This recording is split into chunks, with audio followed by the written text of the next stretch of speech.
Hey guys, David here. So The Walking Dead continues with its 7th season, and you know that when an episode comes along that just has a bunch of death and destruction and gore and violence and just all out depression like last week's season 7 premiere, then you know that the next episode is just going to be very plain and simple and to the point, and almost nothing of like that caliber is going to happen. And that's pretty much what we ended up with in episode 2 called The Well, except that they were able to balance that out and not make it boring like some episodes of The Walking Dead have been by introducing Ezekiel and the Kingdom, very pivotal elements from the comic book. Something that I actually wasn't expecting, because I knew that Ezekiel and the Kingdom were going to be introduced in season 7. I just did not know it was going to be this early. I thought it was going to be like a mid-season finale type of thing, and yet here we are. And what I love the most is that they used, to an extent, both Morgan and Carol as ciphers for the Kingdom and Ezekiel, because they're the ones that are getting introduced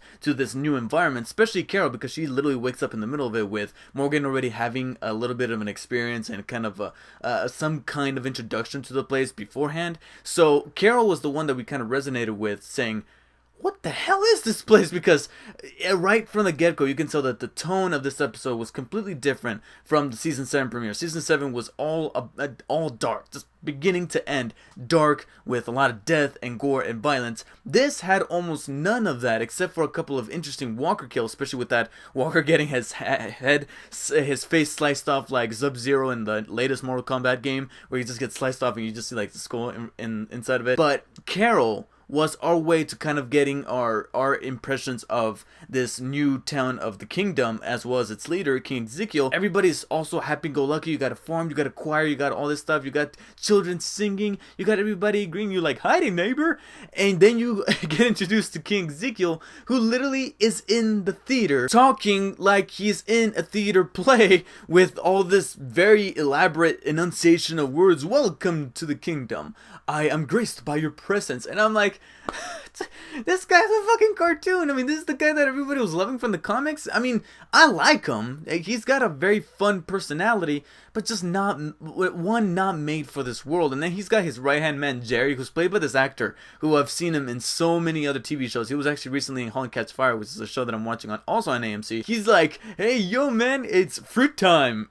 What the fuck? And even Carol, as soon as she walks out of that place, she's like, are you shitting me? And even though I was finding this whole thing with the Kingdom and Ezekiel very fun, I was starting to get just a little nervous, because I started to see things that we've seen so many times before in The Walking Dead. Not only with the juxtaposition of having a very fun and somewhat comedic episode right after a very dark and gruesome one that The Walking Dead often does, where they have this episode that has a lot of action and a lot of zombie kills and stuff, and then the next episode is just a bunch of talking. We've seen that before, but there's a couple things here in this episode that reminded me an awful lot of things that we've done in the past couple seasons. We have a new town. Carol suspects that something's amiss. She's even doing the same thing where she's putting up an appearance of being that housewife type of personality, where in reality she's stealing people's shit, people's chocolate bars. How dare she? And then Morgan is trying to teach this kid who has these ambitions of trying to be just like him, and I can already tell this kid's gonna get killed. He's gonna get killed. I don't know if he's in the comics but I can already tell that by not even the end of the season, but maybe the mid-season. He's gonna die in one way or another. But thankfully, the episode went like this and became much more interesting when we learn some hidden secrets about both Ezekiel and the Kingdom. In particular, Ezekiel's deal with the saviors behind the people's backs. That was very interesting, especially with the little twist in there that I'm dying to see the repercussion of, which is that they fed those pigs walker meat. And you know how tainted meat was a big element back in, I think, season 5 with the Terminus cannibals. How is Negan gonna take the fact that some of his men have just been poisoned? Also, Ezekiel himself, that intimate moment between him and Carol later on, where he pretty much puts down the theatrical persona, just like Carol also put away that housewife appearance. They both kind of torn themselves down to their bare actual essence, and I love that the two of them were talking it out, and it almost seemed like these two were compatible. I almost feel bad for Daryl. He's not only captured by Negan, but Ezekiel's straight up jacking his woman. And it was subtle too. I love that he sends away Jerry, and it is at this moment he was like, okay, woman, let me be straight with you. You don't bullshit a bullshitter. And I'm like, What happened to all these theatrical dialogue type of majestic enunciation type of speech you had going? And that's where it struck me that he was in fact putting up an appearance not only for himself but also for the people of the kingdom. I'm just worried that when characters do this, not only with Alexandria but with past elements that we've seen in before, Woodbury, Alexandria, and now again the kingdom, are we going to see the consequence of this happening? And does this justify Carol leaving by the end of this episode? And is it just me, or did Carol she's like, I'm leaving, I can't be here, I have to move away? Did she move down the street or something? Because they it looked at a moment that they had traveled a long time because they were walking on horseback, and that was the same house that Morgan passed before. But then Ezekiel shows up by the end with his tiger, and it looked like he was within walking distance.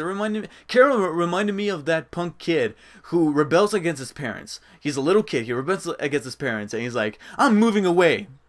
Packs his things, goes to the backyard, and moves into the treehouse in the backyard. What the fuck? So definitely in no way, shape, or form as an intense of an episode as the season 7 premiere. But after the two big kills that we had in the last episode, as well as the imposing threat of Negan that we still know is out there, and we kind of get reminded of such threat with the inclusion of the saviors in this episode, which I think was rather clever, and I actually did enjoy it. So I'm gonna go ahead and give The Well a high 8 out of 10. I can't believe I'm saying this, but I enjoyed this just a bit more than the season 7 premiere. And I understand that liking an episode like this, and especially liking a character like Ezekiel, it's probably gonna bite me in the ass later on in either this season or the season after. Anyways, that about does it for me. Thank you guys for watching my review of this week's episode of The Walking Dead. Let me know what you guys thought of Ezekiel's introduction, the whole environment of the kingdom, Carol's reaction to the whole thing, and what's gonna become of them should they be reunited with Rick's group, and what do we hope to see Negan's involvement in this whole thing going into the next episode, and waiting to see what becomes of Daryl. Especially since he's got so much guilt on his shoulders. We're looking forward to seeing how that plays out. Thank you guys for watching. I'll see you guys in the next one. Take care.